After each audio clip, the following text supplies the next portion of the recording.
पूर्ण हे खूप सुंदर त्या ठिकाणी असते. तेव्हा संतोष देशमुख आणि सोमनाथ सूर्यवंशी या दोघांच्या बाबतीमध्ये अतिशय चुकीचं घडलेलं आहे. सोमनाथच्या घरी मी जाऊन आलो पहाटे 2:30 वाजता. त्याचं काही कुटुंब पोट भरण्यासाठी थेट चाकणला गेलेलो होतं. तिथून माघारी बोलवून त्यांना भेटलो, बघितलं परिस्थिती गंभीर. सोमनाथला न्याय मिळालाच पाहिजे, संतोषला सुद्धा न्याय या ठिकाणी मिळालाच पाहिजे. आणि बीडमध्ये न्याय मिळत असताना जर पाहिजे तर मनोज दादा माझ्या अगोदर तिथे गेलेले, परंतु तो दिवस पीएमच्या संदर्भातला निर्णय घ्यायचा होता, पीएम करायचं होतं. लोक रस्त्यावरती आलते आणि तिथं स्वतः मनोज दादा बसून होते. पण शेवटी दादांनी सांगितलं घ्या करून आपलं, हा करून बसू नका. परंतु पीएम रिपोर्ट आला तो 8 पानी पीएम रिपोर्ट.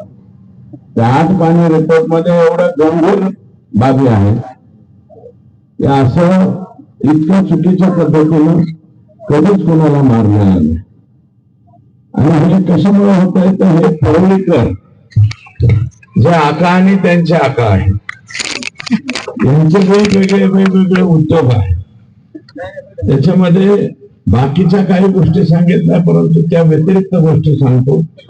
परळीतील इराणी समाजाचे काही लोक आहेत, हे या दोघांच्या जीवावर गांजा, चरस, देशी विदेशी रिव्हॉल्वर विक्री करतात. आणि ह्या इराणी लोकांकडून हिस्सा घेण्यासाठी स्पेशल पोलिसांची नियुक्ती आका करीत होते.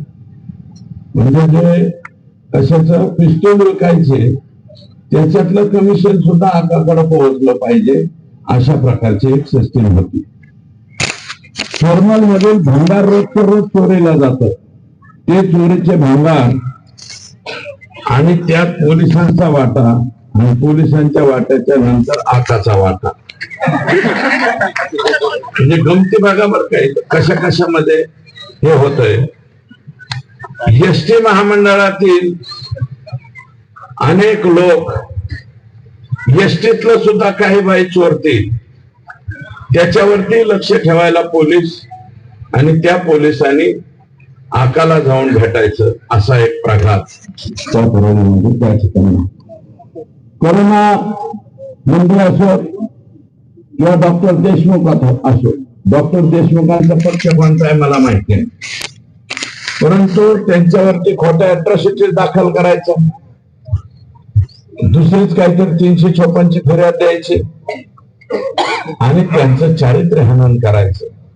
हे सुद्धा करुणा मुंडेच्या गाडीमध्ये बुरखा घालून आलेली एक महिला, ती महिला नाही पोलीस आहे, पोलीस. आणि त्या पोलिसाचं नाव आहे संजय सानप आणि त्याला आणखी 2 जोडीला त्यांच्यावरती, कारण हे लोक रिम्यूव्ह फ्रॉम सर्व्हिस झाले पाहिजे. करुणा मुंडे तुमच्याच सौभाग्यवती आहे, ते वेगळं काय. आणि मी तर जबाबदारीनं परत एकदा म्हणतो की त्या पहिल्या पत्नी आहे बरं का, परत एकदा म्हणतो, याचं उत्तर त्यांनी मला द्यावं म्हणून मी त्यांना सांगितलं.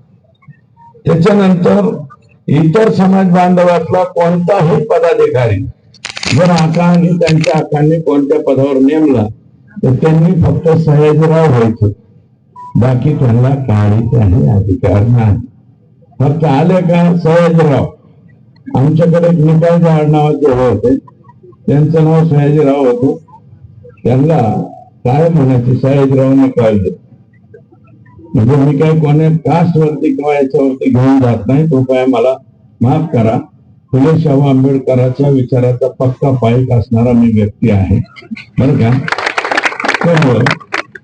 त्याच्यानंतर परळी शहरामध्ये पोलीस आका आणि वरिष्ठ आका यांच्या इशाऱ्यावर सगळं काही गोळा करायचं काम करतात सगळीकडे.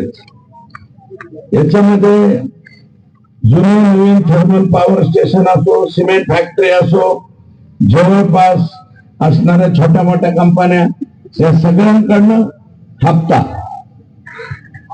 हे तिथं गेलाच पाहिजे अशा प्रकारचे यांच्या हप्त्याला वैतागून एक कोरोमंडल का काय नावाची कंपनी एकूण निघून गेला.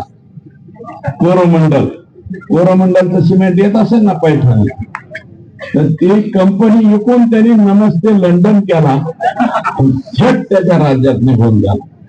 आता मी हे जे आरोप करतोय त्यांनी ह्याचं उत्तर द्यावं. आणि ते आता एक आका तर आत गेलेले आहे, दुसरे मोठे आका बाहेर आहे. तर बाहेर असलेल्या आकांनी ह्या प्रश्नांचे उत्तर द्यावेत असं माझं मत आहे. त्याच्यानंतर या ठिकाणी पोलीस दलामधले कर्मचारी जर आका आणि त्याचा आका याच ऐकून काम करीत असतील तर मी राज्याच्या मुख्यमंत्र्यांना विनंती करणार आहे, मुख्यमंत्री महोदय, टीव्ही चॅनल वरील सोनी चॅनल मधले सीआयडीतले पोलीस, सावधान इंडियाच्या मालिकेतले कलाकार, मला वाटतं यांचीच नियुक्ती परळीला करावी. पोलिसांची नियुक्ती आई शपथ करू नये. संत एकनाथाच्या या नगरीमध्ये मी बोलतो, ज्ञानेश्वराचा जिथे जन्म झाला त्या भूमीमध्ये मी बोलतोय, ज्या माणसानं आम्हाला शांती शिकवली त्या ज्ञानेश्वराच्या भूमीमध्ये बोलतोय, संत एकनाथाच्या भूमी. 100% मी लेखी पत्र देणारे मुख्यमंत्र्यांना सोनी चॅनल वरची सीआयडी आणि सावधान इंडियाच्या मालिकेतले करा. म्हणजे बाकी कशाला म्हणजे सदरक्षणाय खल निग्रहणाय, सत्यमेव जयतेच्या ऐवजी असत्यमेव जयते असं नाव त्याचं टाकलं पाहिजे परळीला, अशी एकंदरीत परिस्थिती. बरोबर, जे छोटे आका आहेत यांना